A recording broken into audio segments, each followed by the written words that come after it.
ikram adını. O ikram etməkdə və lütfdə ən üstündür.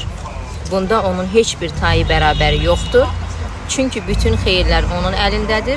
Bütün xeyirlərin hamısı pak və uca olan Allah tərəfindən və onun lütfündəndir. İqra və Rabbukal Əkram.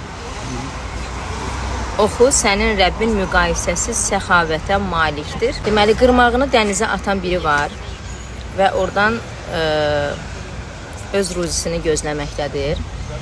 Və Allah öz lütfi ilə yolda qalan, ac qalan birini dənizdəki xəzinələrindən ikram etmək üçün dənizə doğru yönəldər və o öz qırmağını ora atar.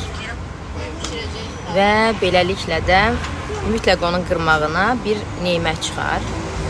Və o balıq əgər kiçik olsa da, böyük olsa da, bir insanın üzərinə düşən, o neməti ona bəxş edən, Əkram adlı, Əkram ismi ilə bəxş edən, sonsuz şəkildə ikram edən Rəbbinə şükr etməsidir.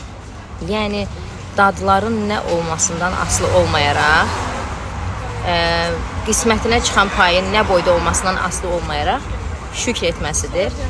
Yay mövsümündə kənddə dağları, meşələri dolaşarkən biz moruq görürük, böyürtkənlar görürük və onu kollardan dərib yeyirik.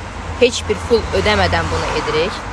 Dənizdə qırmağımızı atırıq və balıq gəlir çaylarda qırmağımıza və onu yeyirik. Buna pul ödəmirik və sonsuz əkram sahibi, yəni bizə ikram edən Rəbbimiz bizə ruzimizi, neymətimizi bəxş edir. Və bizim üzərimizə düşən, qarşımıza çıxan hər bir neymətdən razı qalmaq, buna görə şükr etməkdir.